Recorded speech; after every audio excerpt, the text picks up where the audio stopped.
Good morning, good afternoon, wherever you are. It's Matt Coleman here from Magnify World. Speaking from our Los Angeles studio, we have another special guest from Seattle today called Sofia Gonzalez, who's one of the lead designers at Microsoft. How are you today, Anna? Hi, thank you for inviting me. I'm good, thank you. Excellent. So what we call design-centric experiences. That's what you do. There's a lot of different applications, of course, we can talk about, and we're going to touch on, a couple of the Microsoft projects that you can talk about, but also some of the other general processes that go into the business of mixed reality and the design side of it. So why don't we just start off by you telling us where you came from and how you got into mixed reality? Yeah, of course. So I actually studied industrial design for my bachelor's and knew a little bit of 3D because of that. I did a little bit of AutoCAD and Rhino and the 3D modeling. And from there, I noticed that I love the research part, like being the user like centric, like really understanding the pain points of the users. And then I ended up in UX. That's how I got into UX. And like fast forward a few years later, I entered Microsoft, and there was a shuffle in the organization since I was doing consumer applications, actually a music streaming app. And they were like, "Oh, 3D modeling." I'm like, "Yeah, I studied that in back like long ago." It's like, "Oh, do you want to design for Hololens?" I was like, "Sure." And that's how I actually ended up in mixed reality, which I love. Excellent. So Hololens is a enterprise or business application mainly. I mean, I'm sure you've got the odd consumer using it, but it's more for education or industrial or other those sort of applications. Can you tell us a little bit about how you've seen how it's progressed over the last few years? You've got the HoloLens 2 release now, and maybe some of the specs or the differences that you like to design around the different experiences and what's really working for you. Yeah. So the first version actually, I would notice that with people, like especially users, that it's enterprise, right? And as an enterprise, professional person wants to look professional, so they don't want to tell you if they don't really understand the technology yet. So whenever I put the HoloLens on them to try and test out the product, the first version, this is the only click you would do on the mouse, like a mouse click. And so, but it has to really read your finger up and then completely down. So some people would do like not completely. And I would notice those hiccups, and it would take like more than 30 minutes to really get them to understand how to do the click. Because you couldn't, like they didn't want to tell you exactly that they were not doing right, because it's all about like this like innovation, and you want to be part of innovation, and you don't want to really say that you don't really know it right now. And I think that's on us too, as like the actual device, because if like user cannot really go really fast and learn it, it's also a part of the product process. So that was the first version. But the second one, now you have such a much a range of motion that you can do. You can actually like start like grabbing with your both hands. There's like the keyboard that you can make it easier versus just like on the first one, we tried not to put anything with the keyboards because you have to go one by one on the letter, imagine with the ice cursor. So that was another hiccup. So it's like, okay, let's just not try to do that, because at the end of the day, your hand also gets tired. But with the second one, now it's easier. It's much more user friendly. I feel like yes, there's still things that we're missing technically, but it's like a big, huge improvement. And also the rendering size, which that was for us as well, since Collins is a tiny little computer, right? In the first version, like you cannot really put very big geometry, so 3D like models or holograms, because it can like collapse. It's such a tiny computer. But the second one, you have a little bit more power there, and as well like it's open on the field of view. So field of view is like the square where you see the actual holograms or any of them into reality. And so also in the second version, it's a little bit bigger as well. So that's also much more user friendly, and you can also like pop it up and pop it in. So especially that in the manufacturing world, that's great. So you just want to take a look at something like with AR and then like pop it out again and talk with your colleague. And is the plan, do you know, to move this into consumer eventually, or is it mainly focused on enterprise like some of the other products in the market? So it used to be, it started for consumer actually. That was how it started. It started in with Alex Kipman. He's like one of like the VPs, and he actually designed it for consumer. It was mostly gaming, but then they saw the profit on enterprise and they switched gears. But yeah, so I'm not sure. I don't think like it's off of consumer, but right now the main focus it's enterprise because there's a lot of things we can do there. Yeah, I remember the first probably experience I had was a medical experience actually, which was quite, wild, where you've got the 3D, bodies you can dissect and discover, you know, just the whole anatomy and things like that. But also you've at the planetarium experience, I was most blown away with when I first tried it on. This is going back 4 or 5 years now.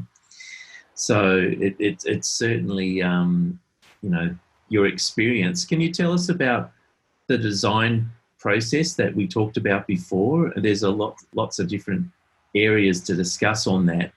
But when you work, with a project like this, or even any project, what are you doing with the design process? Yeah, of course. So usually as a designer, I first concentrate on, well, one, the business needs that we have, and then the customer pain points. And I try to really see like what's the main solution that we can provide. And I work with product managers as well for this. Like it's not only me as a designer. So we really understand like, okay, how are we going to solve it together?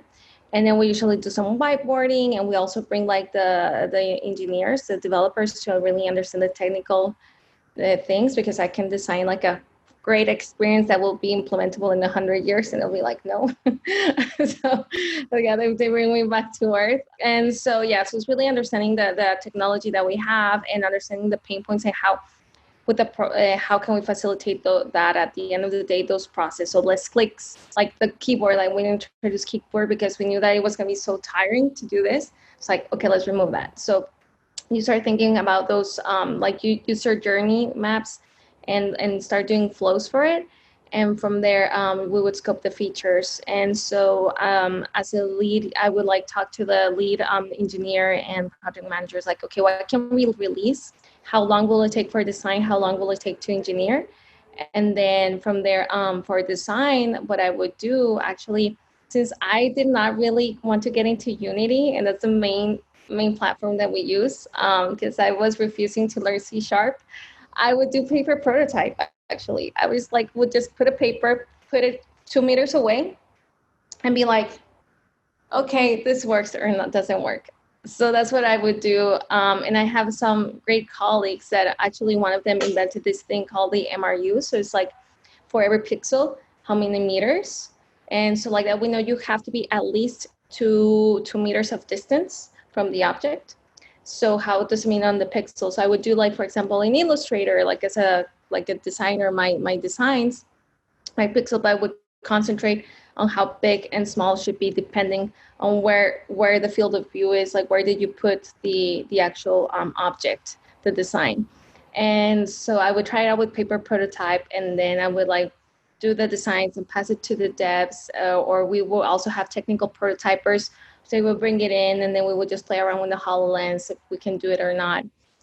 There's more tools now that it's easier to prototype as a designer than when I started. So I know there's a lot of like Adobe tools as well that now you can do. And this was mostly for HoloLens. For mobile platforms, I think it's much more easier because you can actually bring it to your phone and you already know the pixels, right? And especially as a designer.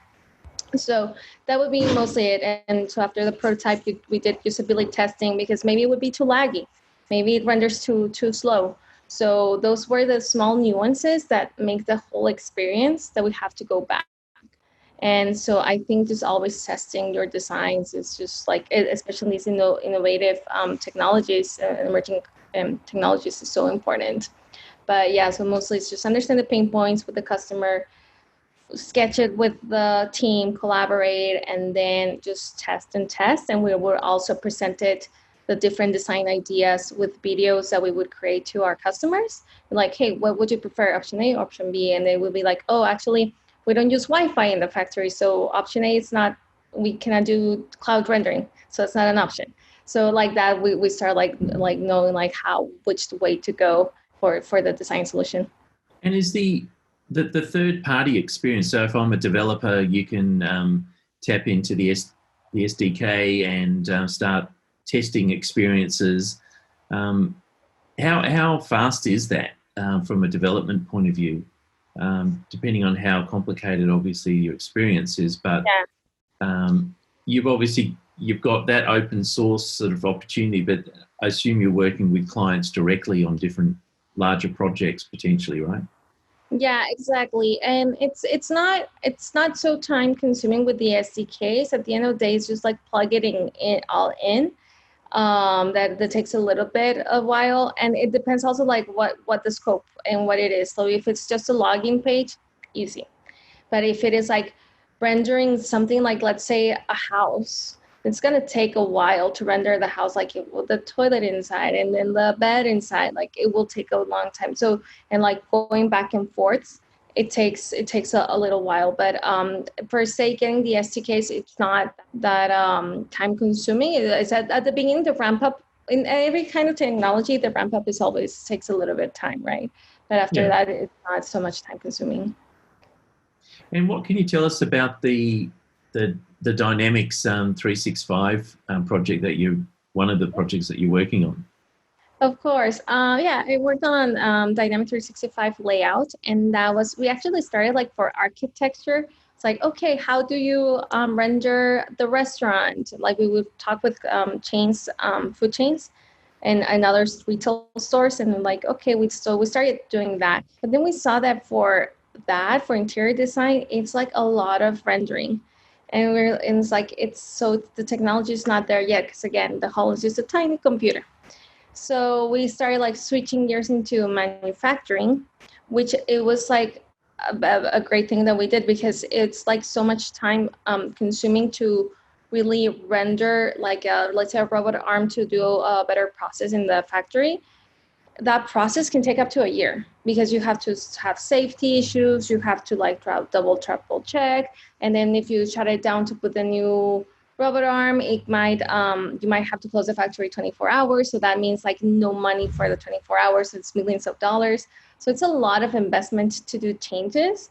And so with the HoloLens, that would create like at least like safety for them, that they're doing the right design solutions or the right processes for their factories. And what we saw is that a lot of people wanted to have that multiplayer experience as well, which we ended up not going towards that route, but because at the end of the day, we just wanted that, at least for now, just visualize in context and in space your plans.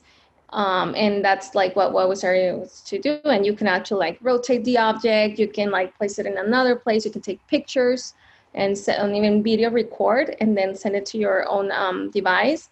And then so you can put it in a PowerPoint for your stakeholders.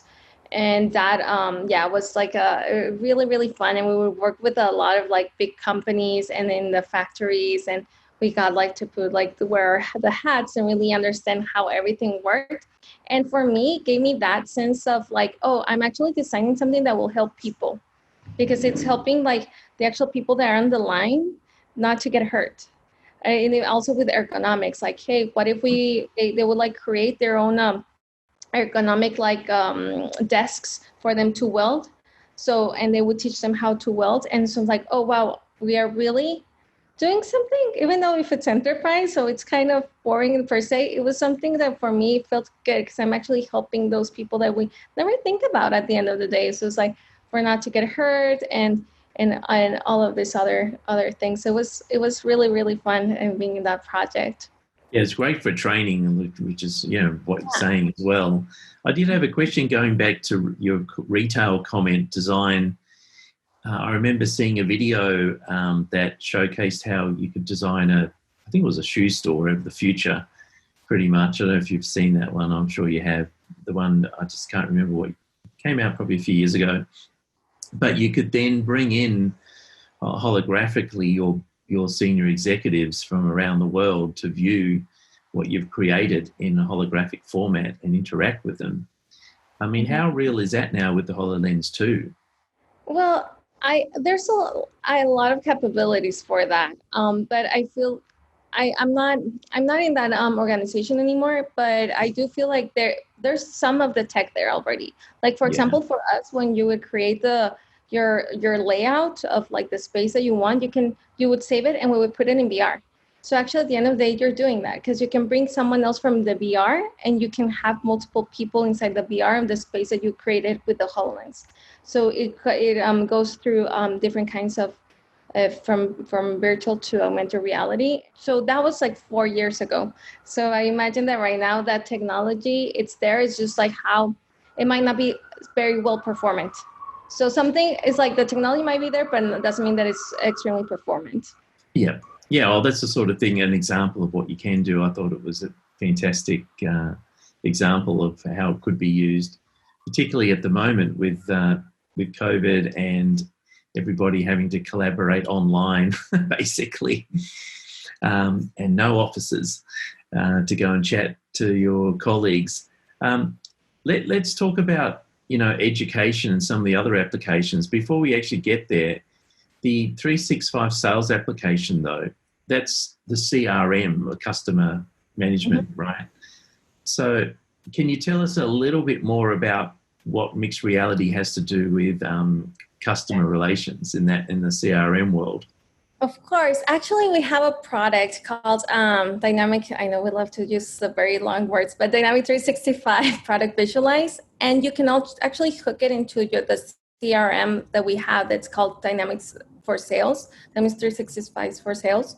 And so whatever product like 3D model that you put inside there and an opportunity, which is your deal. So let's say I want to sell to, I don't know, to this company X, and I have it in my CRM, like, oh, I need to sell 100 of these devices to company X, and I have a opportunity, a deal open there. Can put the marketing material, and then on my phone, actually, I can open it and then see the augmented reality, the hologram. And so if I'm on a customer visit, I can be like, hey, look how like this device will look in your office, or whatever kind of product you want to take, so like a big truck, or like, hey, look at the materials inside, and you can take notes as well, and like put a lot of the marketing materials. So it helps you, again, as humans, we're visual people.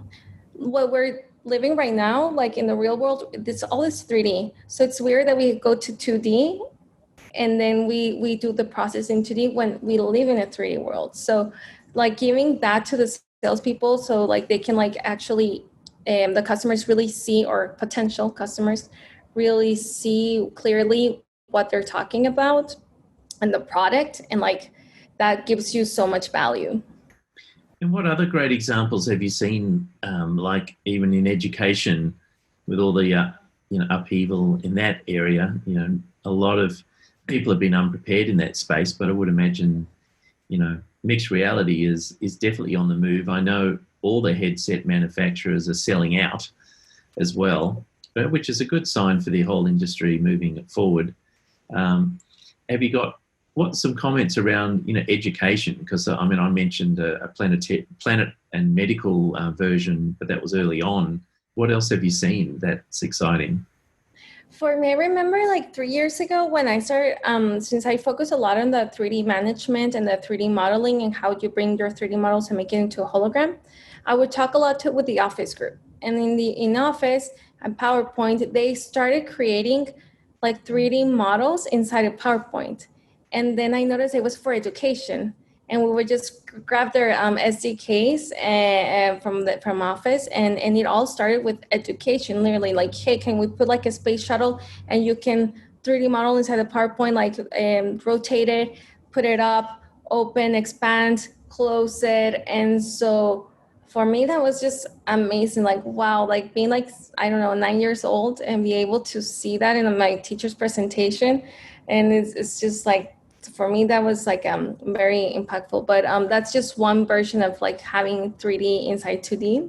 But I do feel like since there's so many things that you can do on the mobile devices now, and all the SDKs that exist over there, or like the education can transform that, and you can actually see as well. We are visual people, like we live in a 3D world, so we be able to see, and like learning, especially that it's always been like linear.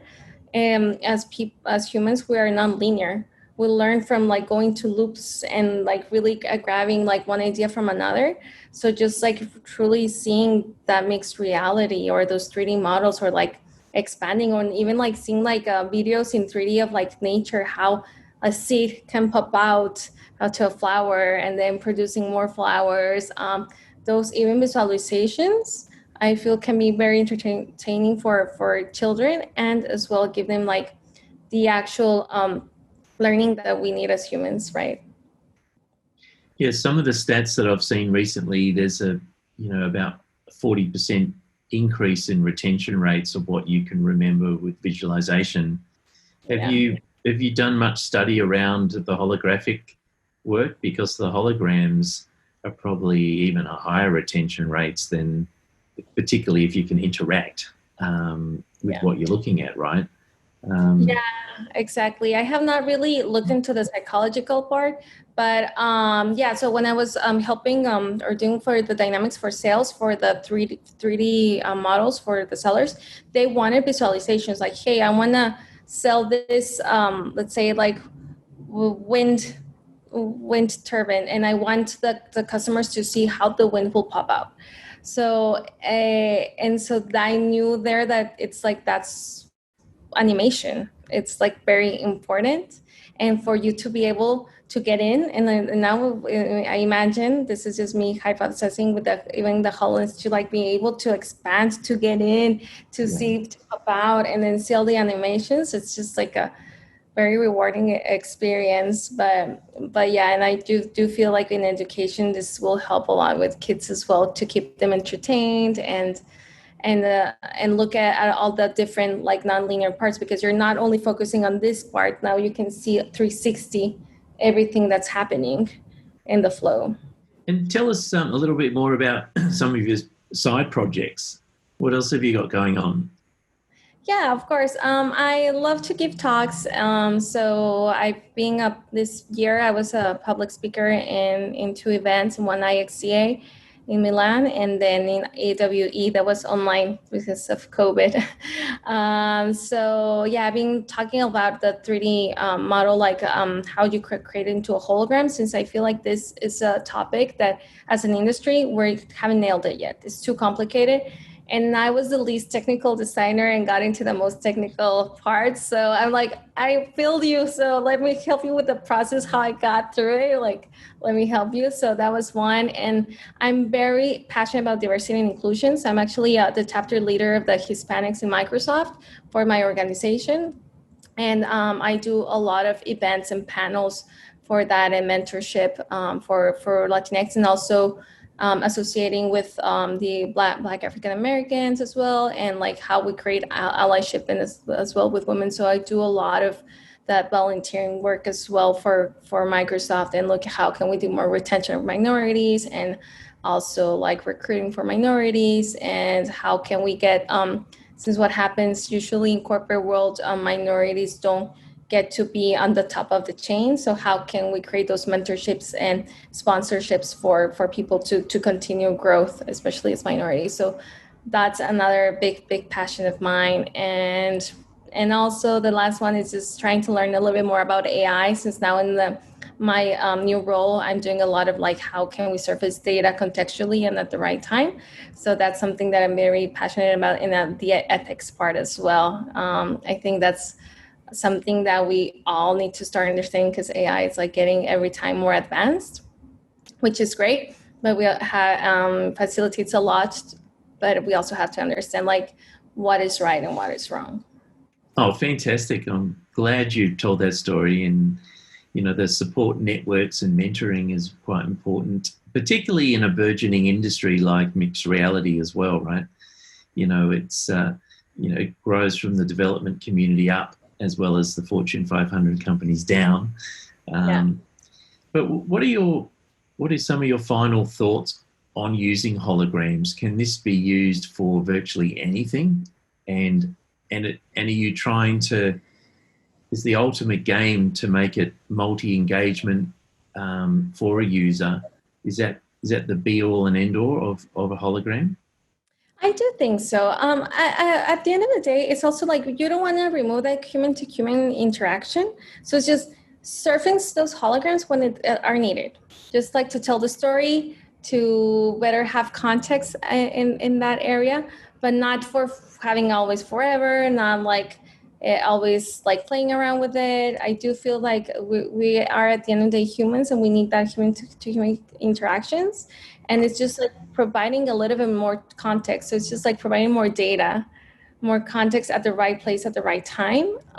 So I do feel like that's something that we should strive for, like not always having it all the time. Doesn't remove that I see a world where we all will know how to make mixed reality and holograms by ourselves, and having on the phone, and even having our own avatars all the time. So it's like we already have avatars. It's just like how we start implementing in the actual AR in this world, in the AR world. But I hope that in the next like few years, I do think like we're almost there, that it will be more accessible for people, and also others can also learn, because at the end of the day, this should be everything. All of us as the world, we should get together and do something collaborative that is for the higher good, right? And like everybody should have those tools.